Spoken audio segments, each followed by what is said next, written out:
जी मैं सोनिया हूँ और ये मेरी बेटी सपना है। इसकी मारकर हत्या कर दी गई है। ये पढ़ती थी नोएडा में सेक्टर 115 आर्ट्स कन्या गुरुकुल सोरखा गांव में। इस गुरुकुल का मालिक है जयेंद्र कुमार आचार्य, जिसने मेरी बेटी के साथ दुष्कर्म करके उसको पंखे से लटका दिया गया है। और उसके बावजूद ना उसका कोई पोस्टमार्टम, ना उसकी कोई पुलिस कंप्लेंट, और उन्होंने दाह संस्कार करवा दिया।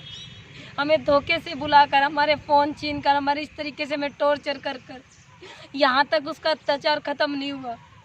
उसके बावजूद हमने ऐसे तैसे करके कंप्लेंट तो कर दी है, 302 का मुकदमा भी दर्ज हो गया है, पर वो अब तक गिरफ्तार नहीं हो रहा है।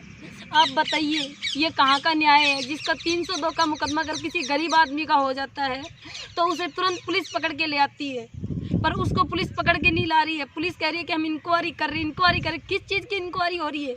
मेरी बेटी का अंतिम संस्कार कर चुके हैं, वो उसकी चीज़ों को जला चुके हैं, उसकी चीज़ों को फेंक चुके हैं। किस चीज़ की इंक्वायरी हो रही है? कौन से सबूत जो टूटते जा रहे हैं? आप बताइए।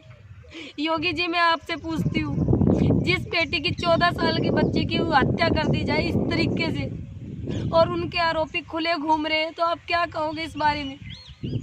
एक माँ को हक नहीं है उसकी बच्ची के लिए न्याय पाने का।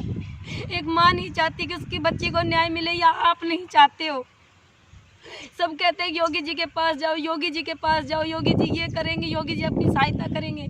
योगी जी, आपको पता नहीं है क्या, हम आपसे नहीं मिल सकते क्योंकि हम गरीब आदमी हैं। आपसे मिला नहीं जाता हमें, आपसे सिर्फ बड़े आदमी मिल सकते हैं। हम आपके पास कैसे मिले ये बताइए आप।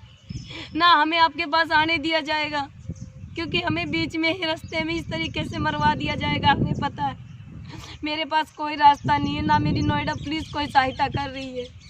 मैं योगी जी से सिर्फ यही प्रार्थना करती कि मेरी बच्ची के केस में सीबीआई जांच बैठाई जाए, और मेरे को सीबीआई जांच के लिए आप करवाइए मेरी सहायता, क्योंकि मेरे पास पैसे नहीं है कि मैं सीबीआई जांच कर सकूं। मैं एक गरीब परिवार से हूँ और मेरे सर पे भी कोई नहीं है सिवाय मेरे 3 बच्चे, और इनमें से भी भगवान उन्होंने एक छीन ली मेरे पास। मेरी मदद कीजिए योगी जी, मेरी मदद कीजिए, क्योंकि मेरे पास कुछ भी नहीं रहा है। ना ही मेरे पास कोई वकील है जो मैं उससे पैरवी करवा सकूँ, ना ही मेरा कोई पुलिस प्रशासन मेरी मदद कर रहा है। मेरा कोई भी मदद नहीं कर रहा है। आप कोशिश कीजिए योगी जी, आप सब कुछ कर सकते हो। योगी जी आप कीजिए। मैं एक आम जनता से पूछती हूँ, अगर किसी बच्ची के साथ ये सब हो जाए तो आप क्या करोगे? कभी सुना है कि पुलिस अधिकारी की बच्ची के साथ ये हुआ है? कभी नहीं। किसी मंत्री की बच्ची के साथ ये हुआ है? नहीं। पर किसी गरीब की बच्ची के साथ ये हुआ, ये होता है, हर बार हो रहा है। पिछले दिनों निर्भया के साथ ये हुआ था, उसकी माँ दर-बदर भटक रही थी। आज ये सपना के साथ हुआ। आज मैं दर-बदर भटक रही हूँ, क्योंकि आरोपियों को पुलिस छूट देती है, क्योंकि पुलिस सिर्फ पैसे वालों की है, पुलिस गरीब आदमी की नहीं होती है। अगर पुलिस गरीब आदमी की हो जाए ना, तो पैसे वालों की इतनी ताकत नहीं बढ़ेगी, इतनी आरोपियों की ताकत नहीं बढ़ेगी कि किसी बच्ची को, किसी अबला को इस तरीके से वो सताए और इतना उनका जोर बढ़ जाए। ये नहीं होगा। पर पुलिस प्रशासन सिर्फ पैसे का है, सिर्फ पैसे वालों का पुलिस प्रशासन है, गरीब आदमी का पुलिस प्रशासन नहीं है। हमें तो सताया जा रहा है। आज मेरी बेटी को 1 महीना 7 दिन हो चुके रहा और आरोपी खुले घूम रहे हैं, जिसके 302 का मुकदमा लग चुका है। जो आरोपी एक 14 साल की बच्ची को जान से मार दिया उन्होंने, रेप कर, और वो आरोपी खुले घूम रहे हैं। ये कहाँ का न्याय है योगी जी? ये कहाँ का न्याय है? अगर आप इस बच्ची के लिए कुछ करना चाहते हैं, अगर इसकी सच्चाई जानना चाहते हैं, तो सीबीआई जांच बैठाइए योगी जी, सीबीआई जांच बैठाइए।